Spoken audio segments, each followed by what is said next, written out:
नमस्कार मंडळी, नमस्कार. टिंगल टवाळीत अशोक टिटेकर आपलं स्वागत करतोय. हो हो अहो, टिंगल टवाळी हो, माझीच अशोक टिटेकरची. असो, हे माझे किस्से मी तुम्हाला सांगतोय रोज नवीन नवीन. आता सर्कशीत तुम्ही कसे बघितले ना, 6 दिवस गेले, तसंच आता नवीन किस्सा नवीन भेटी. असो, तर मित्र आणि मैत्रिणींनो, आज मी तुम्हाला एक गमतीदार म्हणजे मस्त गोष्ट सांगणार. गोष्ट नाही हो, माझ्या आयुष्यात घडली तीच घटना, फक्त आजच्या स्टाईलने. तर असो, ही माझ्या आजारपणातली गोष्ट सांगतोय. हो हो, आजारपणातली. मी जेमतेम 10 वर्षाचा होतो. नुकताच 5वीत गेलेलो होतो. त्यावेळेची ती गोष्ट. हो, शंका घेऊ नका, मी आज आजारी म्हणून तर तुम्हाला सांगतोय. हे शूटिंग आजारपणातच करतोय म्हणून आजारपणातलीच गोष्ट तुम्हाला सांगणार. सर्दी झालीये जाम,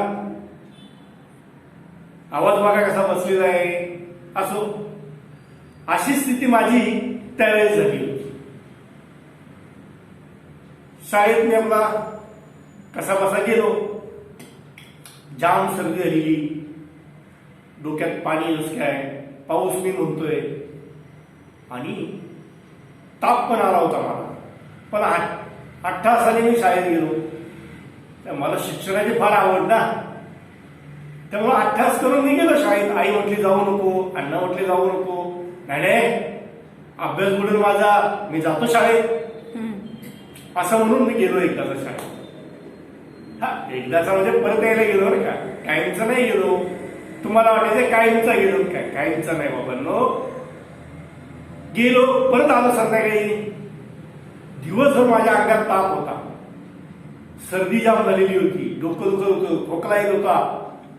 अशा परिस्थितीत मी शाळेत दिवस काढला. शिंकांनी पार मला ग्रासलं होतं. म्हणजे आज जसं ग्रासलंय का नाही, तसंच त्यावेळी ग्रासलेलं होतं. झाला, अख्खा दिवस शाळेत काढला. 5 वाजता सुटलो, निघालो घरी.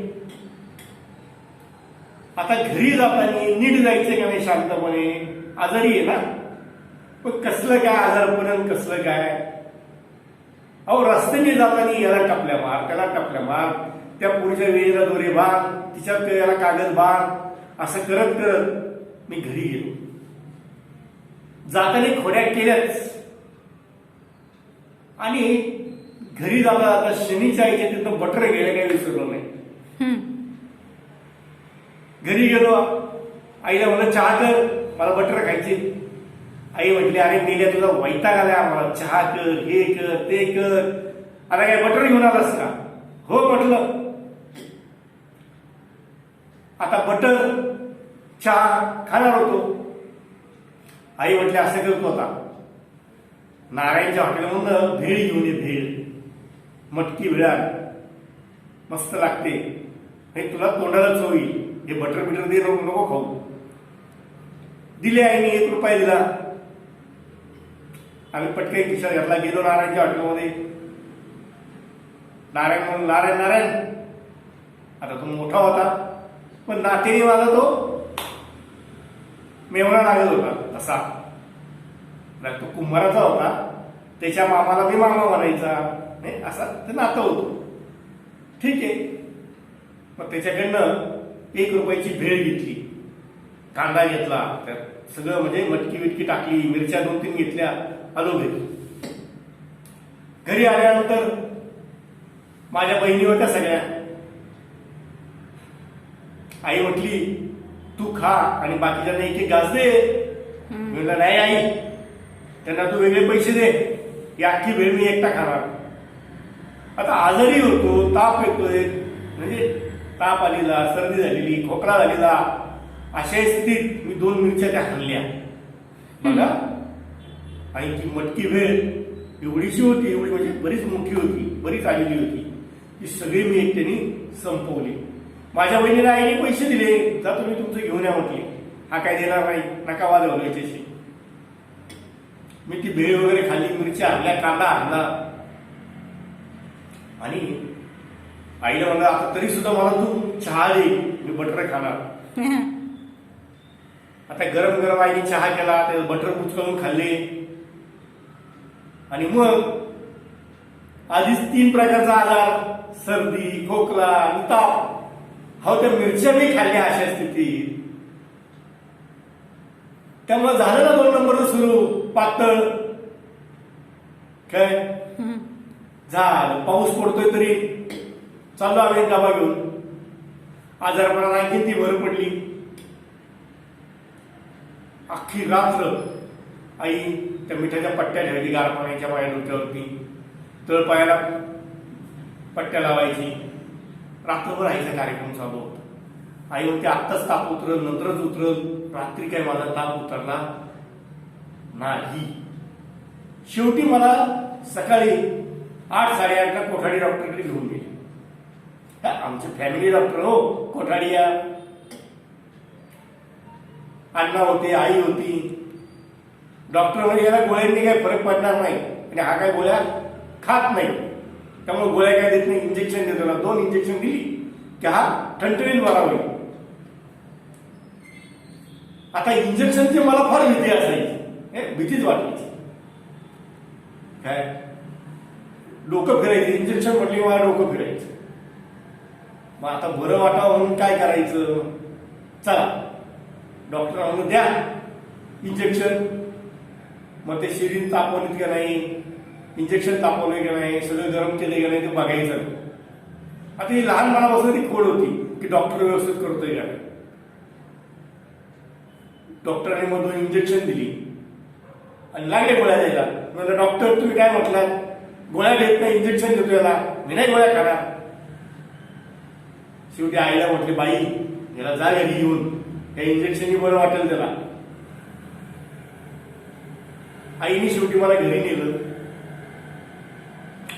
दिवस अख्खा झोपून काढला आणि 5-5:30 वाजता मला थोडं बरं वाटलं. बरं वाटल्यानंतर काय गेलो कोठाडी डॉक्टरांकडे. मागचा पुढचा काही विचार नाही. अण्णा ऑफिसमध्ये होते, आई घरी होती. गेलो बोंबलत. गेल्यानंतर तो उत्तम त्यांचा कंपाऊंडर मला काय राहतो कशाला आला. नाही म्हटलं उत्तम काका डॉक्टरांना भेटायचंय. आहेत ना डॉक्टर, आहेत आज बसलीत कॅबिनमध्ये, तुला कशाला भेटायचं. नाही भेटू दे मला. मी आपला बळच कॅबिन उघडली, डॉक्टरांच्या पुढे येऊन बसलो. डॉक्टरांनी काय राहतो काय आला आता तू, सकाळी 2 इंजेक्शन दिली ना. अहो म्हणलं डॉक्टर तुम्ही मला 2 इंजेक्शन दिली का नाही. अहो ती इतकी दुखतायत ना, मग त्याचा बदला घ्यायला परत आलो. दिवसभर मी अंगावर काढले, दुखतंय माझं. मग बदला म्हणजे काय करणार आहेस तू आता. काही नाही, तुमच्या दवाखान्याला सिरीज मी पळून देणार आहे सगळ्या. तुम्ही नवीन आणा दवाखान्यात असं म्हटलं. आणि त्यांनी त्या उकळून घातलेल्या सिरीज ज्या होत्या पातेल्यामध्ये त्या सगळ्या मी हात घातला आणि घेतल्या आणि धुमचकाट पळालो. सिरीज घेऊन घरी. तो उत्तम माझ्या मागे, डॉक्टर पण मागे मागे आलेले घरी. मी डायरेक्ट घरात. आई होतीच उभी दारामध्ये. मला म्हणली काय रे कुठं आला बोललो पळत. दिवसभर झोपून काढला, आता कुठे गेला होता. आई डॉक्टरने मला इंजेक्शन दिलं की नाही, त्याचा बदला नको घ्यायला म्हणून गेलो होतो. त्यांच्या शिरीचा अंगा सगळ्या उचलून. आईने त्या बघितल्या आणि 2 तोंडात मारून घेतल्या स्वतःच्याच. आई म्हणजे तुला काय करावं रे असं ती म्हणत होती. तेवढ्यात डॉक्टरांनाही बघितलं, उत्तमलाही बघितलं. आई बाहेर गेली, पटकन डॉक्टर या बसा बसा चहा करते. उत्तम म्हणजे उत्तम अरे बस चहा करते. डॉक्टर कॉटवरती बसले, उत्तम तिकडे त्या बाकड्यावरती बसले एका. आईने चहा दिला डॉक्टरांना, उत्तमला दिला. मी पण म्हटलं आई मला पण दे. ते आता काय तुला चहा कशासाठी पाहिजे म्हणजे चहा दिल्यानंतर बटर पण आणायला सांग कशा आम्हाला. काय आई म्हणली ठीक आहे. मग तिला बटर आणायला पाठवले. बटर आणले, बटर बनवून खाल्ले. डॉक्टरांना मी म्हणालो, डॉक्टर तुम्हाला पण बटर खायचंय का? तुम्ही बटर खाल्लं की तरच तुम्हाला सिरीज देणार, नाही तर देणार नाही, नाही तर दगडांनी फोडणार का सगळ्या. अरे लोखंडाच्या असं म्हणजे सिरीज जे आहेत ना त्या काचेच्या असायच्या, लोखंडाच्या नव्हे काचेच्या. आता प्लॅस्टिकच्या येतात, त्यावेळेस काचेच्या असायच्या. डॉक्टर म्हणले हिच्या पुढे नादी लागायचं, दे बाबा बटर. कधी नव्हे ते पहिल्यांदा डॉक्टरांनी बटर खाल्लं, उत्तमनी पण खाल्लं. मग त्यांनी ते बटर वगैरे खाल्ली. मग मी ती सिरीज डॉक्टरांच्या हातात दिल्या. म्हणजे हे घ्या तुमच्या सिरीज, जा आता तुम्ही तुमच्या दवाखान्यात. परत मला इंजेक्शन द्यायचं नाही सांगून ठेवते डॉक्टर. आज बटरवर ते वाजवलंय, उद्या बघा. अरे डॉक्टर मला म्हणले, अरे अशोक तुला बरं वाटावं म्हणून मी इंजेक्शन दिलं. गोळ्यांनी काही गोळ्या तू खात नाही, गोळ्याने तुला काही फरक पडत नाही म्हणून तुला इंजेक्शन दिली. आज कसं तुला बरं वाटतंय की नाही आता? हो बरं वाटतंय ना. मग या पुढं तू माझ्या नावाने इंजेक्शन घ्यायचं. आम्ही हो लावा म्हटलं. डॉक्टरांना जा आता तुम्ही. डॉक्टर गेले निघून. आईने इकडे माझ्या 2 मुस्कारा दिल्या. मला आले झोप आता तू, नको ते उद्योग करतोय, डॉक्टरांच्या सिरीज काय पळवतोय, काय उद्योग करतोय. त्यांनी तुला बरं वाटावं म्हणून इंजेक्शन दिलं, गाढवा झोप असा. असं म्हणून आईने मला कॉटवरती ढकलून दिलं आणि झोप म्हटली आणि अंगावर पांघरून घातलं. मित्रांनो, डॉक्टरने मला इंजेक्शन कशासाठी दिलं? बरं वाटावं म्हणून. हा दुसऱ्यांदा प्रकार घडला माझ्याकडनं. पहिल्यांदा जेव्हा घडला होता तेव्हा त्यांनी मला इंजेक्शन दिलं, दवाखाना फोडला होता, काचा फोडलेल्या दवाखान्याचा. आता मी त्याच्या सिरीजच पडून आणली होती. असो, हे असले उपदे आपली करायचा. आणि खरंच आता मला तरी प्रसंग आठवले की वाटतं मी तो खरंच असो टिके गेले का, मी असं केलं का? शक्य नाही असं करणं. एवढा वात्रट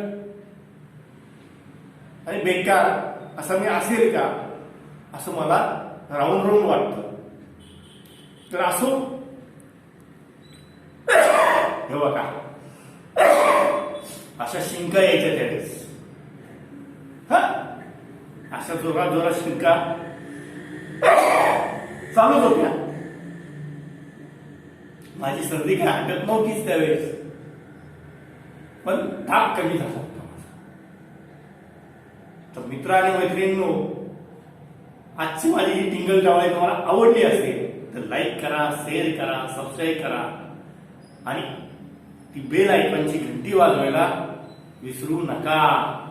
हो हो. आणि सर्दी, खोकला, ताप झाला असेल, आला असेल, झाला नाही आला असेल तर जवळच्या डॉक्टरला दाखवा. कळलं? मग आज इथेच थांबतो. बेल आयकॉनची घंटी दाबा आणि भरभरून माझ्यावर प्रेम करा. नमस्कार.